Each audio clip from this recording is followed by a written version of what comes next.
Hello friends, this is our lesson number 2 in the series of Indian writing in English, and in this lesson we shall discuss Raja Ram Mohan Roy. Okay, in the previous video we discussed the introduction of English in our education system, the early days of 17th and 18th century. Now we have the name Raja Ram Mohan Roy. He was born in the year 1772 and died 1833. He is known as the father of Indian Renaissance. If you have gone through the British literature series in this YouTube channel, so there I have discussed the European Renaissance, the Renaissance that the English people experienced. The same thing is here. Renaissance means when the people get aware, when the people know how to reason the things, to accept the things logically, not traditionally, not conventionally, not with any superstition, but to question the things, to reason. So scientific temper we can call it as a Renaissance. In Hindi we have word like चेतना, एक और word है जागरण, यानी लोगों में एक तरह से समझ आना कि how to question the things, चीज़ों को not just as it is they accept but first they question. So that is Renaissance. So he was there to challenge the evil social practices. In India, one common social evil practice that we had, that is Sati Pratha.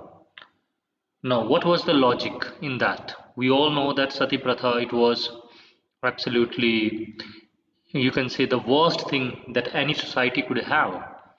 When a husband of a woman dies, she has to also, uh, you can say, cremate her own body with his dead body. Something like we have a funeral, same sort of thing. So this is not fair. So same sort of things he is challenging. So with this we say that he developed the scientific temper in the Indian people. How? He started some schools teaching of science, English, and he also opposed the native languages. Now this may find a little awkward for we people.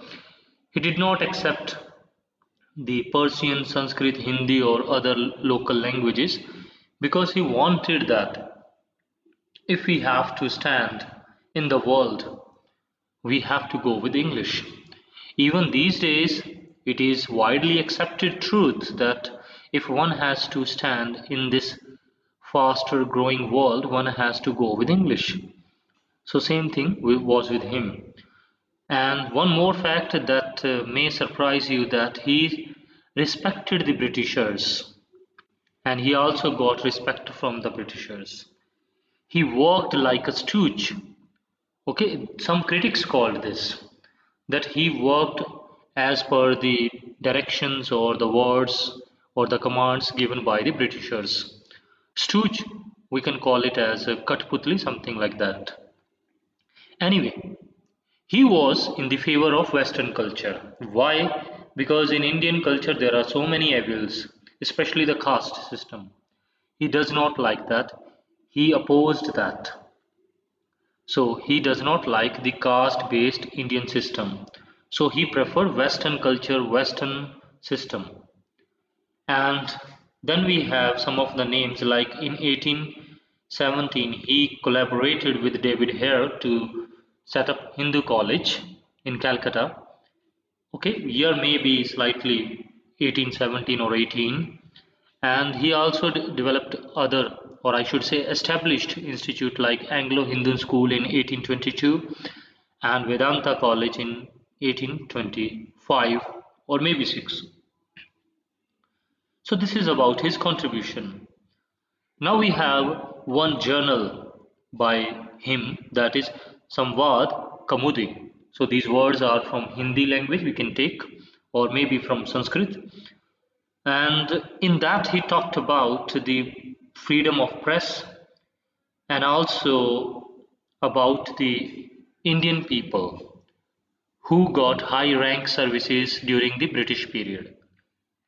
So he was admiring, of course, that Indian people can get high ranks services during that time. So he was admiring, and then we have in 1823, he opposed the idea of Sanskrit College.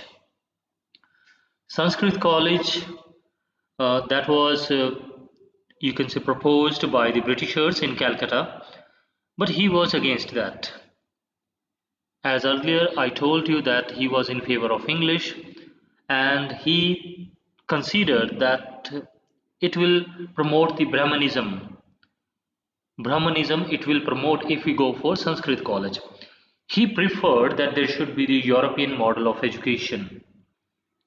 So regarding this, he wrote to the Governor General, Governor General of Britain to impose English language for education. Now, just remember the last video I talked about in 1833. In 1833, Lord Macaulay, he in the House of Commons preferred English to be the language for Indian people, and in 1830 he visited England and he favored English, and he became, or I should say, he went there as an envoy of Mughal Emperor Akbar Shah II. Akbar Shah II, he went there as an envoy, means as a representative delegate, or as a, you can say, for on the behalf of that king, he went there and he favored English language. He asked them to promote English in India. So that is about him. And there is one question. Okay, one more thing. That Mughal Emperor Akbar Shah II, it is also said that he gave him the title of Raja. As we have the name Raja Ram Mohan Roy, so the title Raja is given to him by Akbar Shah II. Now we have one question from the previous years regarding him, that on December 11, 1823, Rajaram Mohan Roy addressed a letter to the British authority which pleaded for modern Western education. तो उन्होंने plead किया कि yes, there has to be modern Western education in India, and is considered historically important for the introduction of English education in India.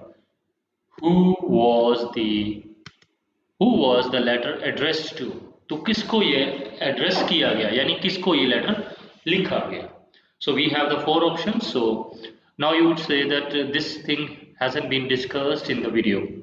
So it happens in UGC net exam that sometime we have far too deeper questions, so typical question that it becomes very impossible, almost like impossible to answer. So now, who was that person that he write that letter to? So we have Lord Amherst. Lord Amherst, that was the person, or the governor I should say, the first Earl and Governor General of India, to whom he wrote the letter that English should be imposed. The Western education system should be imposed in India. So this is all about now Rajaram Mohan Roy.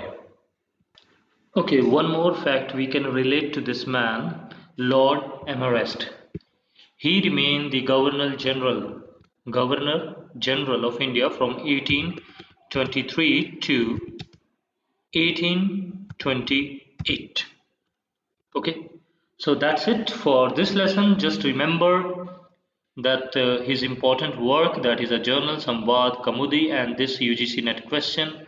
Also remember the name of these colleges that he was responsible, or he was behind the establishment of the Hindu college in Calcutta. He collaborated with David Hare. Here also you should remember that there is another screenplay writer. The name is David Hare, but that is of the 20th century, and we are talking about David Hare of the 18th century. So that's it for this lesson. Thank you very much and have a very nice day.